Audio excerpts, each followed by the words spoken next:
They put me in cell 9 on the 91st day of the occupation, and by then I had stopped counting the others who had gone in before me and come out quiet, calm and empty, folded like paper into whatever shape the Ka'antheh wanted them to be. I want to be clear about something before I tell you what happened that night. I was not special. I was not a soldier. I was not a scientist. I was not chosen because I was strong. I drove a delivery truck in Ohio. I am telling you this because what happened in that cell block was not about me. It was about all of us, and it started long before I ever arrived. The Ka'antheh did not come to conquer us with fire. They came with patience. For 3 years they moved quietly among us, and then, in one single night, every major government on Earth fell without a single shot fired. They were replaced by something called stewardship councils, groups that spoke in soft, calm voices about order, healing, and correction. Humanity, they told us, was a broken species, violent, confused, in need of repair. They said they were not invaders. They said they were here to help us. Soon after, buildings appeared in every city. They called them re-education centers. People whispered about them, but no one whispered about pain, because pain was not what happened inside. What happened inside was something quieter, and in some ways, something worse. The centers used doors that could read a person's mind. Not thoughts exactly, but feelings. The doors would only open for one thing: complete hopelessness. If you gave up enough, if you truly believed you would never leave, the door would sense it, and it would open, letting you into what they called Phase 2, a calm and empty life on the other side. They called this kindness. No shouting, no punishment, just time, silence, and the slow lesson that hope was pointless. I sat in cell 9 for 6 hours, before a small screen on the wall lit up. The words were written in careful English. It said that fighting would only make things harder for me, and that there was no shame in accepting the truth. I laughed. I am still not sure why. Maybe because the word harder felt so small next to what they were doing to 8 billion people. Through the wall, thin on purpose so we could hear each other suffer, I heard a woman crying softly in the next cell. Then, from the other side, a second voice spoke gently. It asked if she was still there, still with us. She said she did not know how much longer she could hold on. The second voice, calm and steady, said she did not need to know that. She only needed to be present, right now, in this moment. That voice belonged to a woman named Rosa. I would learn her name later. She had spent 40 years as a nurse in a busy hospital, sitting beside frightened people in their final hours, telling them they were not alone. It seemed she saw no reason to stop just because the walls around her had changed. By midnight, the quiet crying had turned into something new. Not shouting, because shouting brought punishment, but something softer and steadier, talking. From cell to cell, down the long row, an old man began reciting old prayers, not loudly, but clearly enough for anyone listening to feel a small measure of comfort.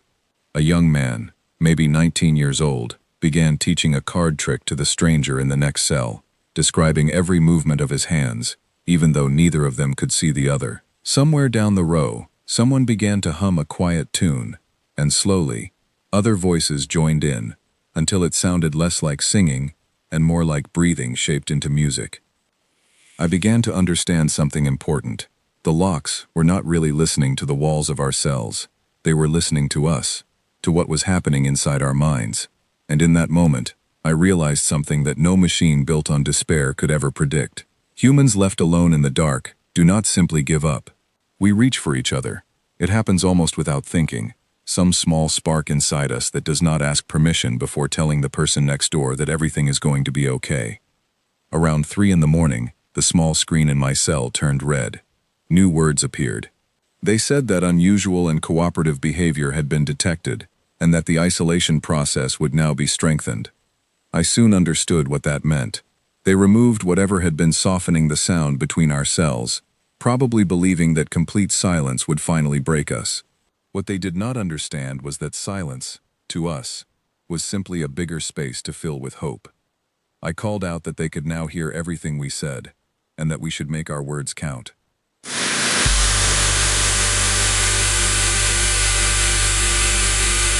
Rosa's laugh came through the wall like a small bell ringing in the darkness.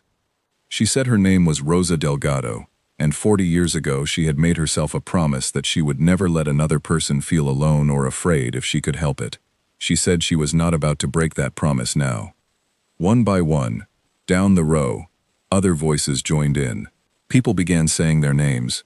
It was not something anyone had planned. It simply happened, cell by cell, until the block was no longer a row of separate, silent rooms.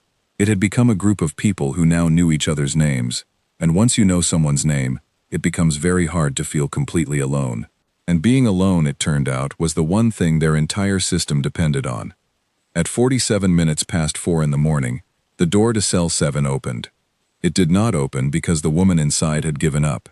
We learned this later, comparing stories in the gray light of the hallway, hands still shaking. It opened because the machines reading her mind had finally understood what was actually happening inside her. It was not despair they were sensing. It was connection. It was the simple, powerful feeling of belonging to something. This was so far outside anything their system had been designed to recognize that the machine, built only to open for surrender, did not know what else to do. So it did the only thing it was programmed to do when it could not understand the input. It opened the door. One door opening became two. Two became the entire block. By the time Kyanthi officials arrived, alarms sounding through the halls, 19 strangers were already standing together in the corridor. We had become something without a proper name yet, standing shoulder to shoulder, holding on to one another, refusing to return to rooms that no longer knew what to do with us. The lead official, a tall figure with a small translating device hovering near his shoulder, stared at the open doors as if they had personally betrayed him. He said this should not be possible. He said the system was designed to respond only to true and complete hopelessness. I told him that they had built a lock for despair, but they had never planned for the fact that humans do not experience despair alone. We never have. That, I told him, was the whole point of who we are. He did not have an answer. I do not think his language even had the words for one. By the time the sun rose fully that morning, word had already begun to spread. No one could say exactly how it traveled so fast, whether through secret messages or something harder to explain, but it moved from center to center across the continent. In cell after cell, block after block, people began doing the one thing the system had never planned for. They started talking to each other in the dark, refusing to let silence win. That morning, every lock across every center failed, every single one. The Kyanthi called it a system failure, something to be corrected in the next design. We simply called it Tuesday, because reaching for one another through the wall is something we do without needing anyone's permission, and it turned out to be far stronger than any lock they could ever build. What happened after that morning is a story that took longer to tell, because freeing 19 people from one building was only the very beginning. Outside the walls of the center, the sky was turning a soft gray blue, the kind of color that comes just before full daylight. None of us had seen an open sky in weeks.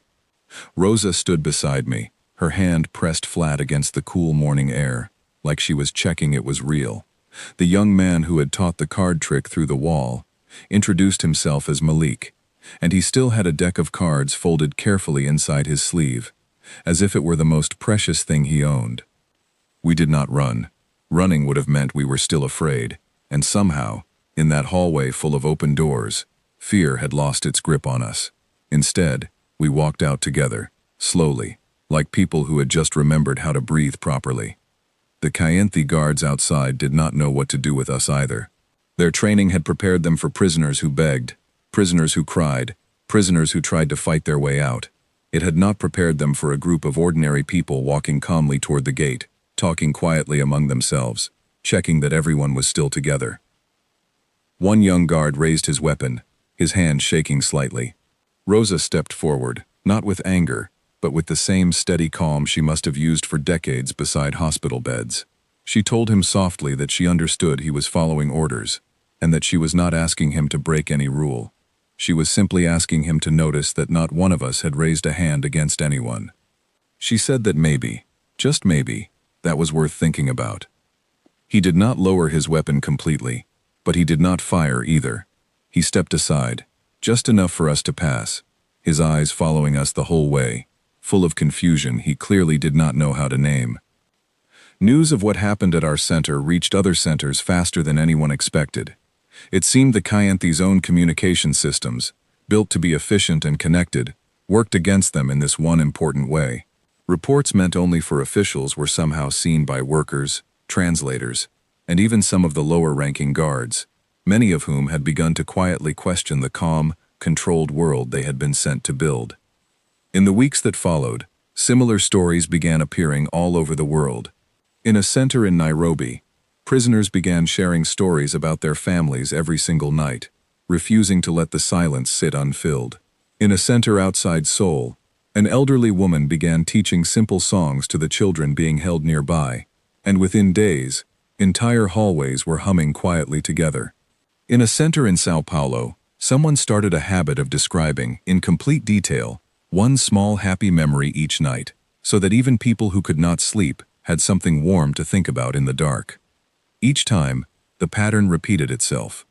The locks, built to respond only to hopelessness, kept encountering something they could not classify: connection, shared memory, quiet kindness passed from one stranger to another, and each time, faced with something outside their design, the systems defaulted to opening.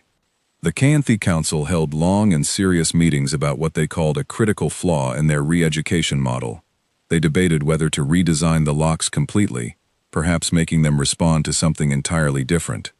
But every new design they proposed ran into the same basic problem. Humans, it seemed, were built for connection, in a way their models simply could not fully predict or control. No matter how they adjusted the system, something in us kept reaching toward each other, and that reaching kept breaking their careful plans. Some officials argued that the re-education centers should be closed completely, since they were clearly not working as intended. Others insisted on stronger and stricter methods. But by then, something else had begun happening that no council meeting could stop. People outside the centers had heard the stories too, and they had begun gathering in quiet groups of their own, not to fight, but simply to talk, to share memories, to remind each other that they were not alone, even under the calm and watchful eyes of the stewardship councils. I do not want to pretend that everything became easy after that morning. It did not. There were setbacks. There were centers that stayed closed longer than others. There were difficult months where it seemed like nothing much was changing at all, but something had shifted in a way that could not be undone.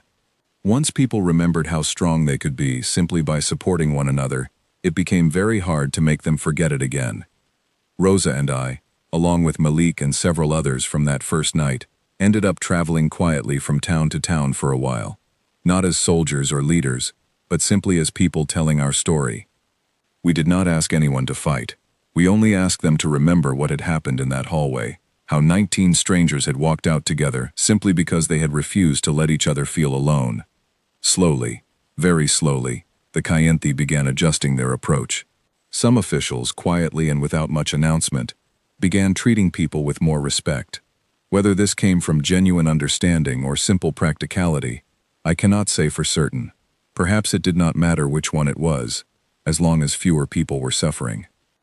Years later, when much of what happened had become more history than headline, I still thought often about that first night in Cell 9. I thought about the sound of Rosa's voice through the thin wall, steady and warm in the darkness. I thought about Malik's careful description of a card trick neither of us could see. I thought about an old man's quiet prayers, and a tune hummed so softly it barely counted as singing, and yet somehow filled an entire hallway with something like hope. I have come to believe that the Kyanthe made one very simple mistake in their careful, patient plan. They believed that if they removed our freedom, isolated us completely, and waited long enough, we would eventually give up. What they did not understand, and perhaps could never fully understand, is that humans are not really built to survive alone. We survive by reaching toward each other, especially in the darkest and quietest hours, when giving up would seem like the easiest choice. They built locks for despair, but despair was never really the true nature of who we are. Connection is, and that is a very difficult thing to lock away. So when people ask me now how we survived that first long night, I tell them it was not because we were especially brave, or especially strong, or especially clever. It was because, without even planning to, we did the one thing that came most naturally to us. We spoke to each other in the dark. We shared our names. We reminded one another that morning was still coming, and by the time the sun rose that day, every single lock had failed, not because we broke them, but because we simply refused to stop reaching for one another. And it turned out that was something no system built on hopelessness could ever truly contain.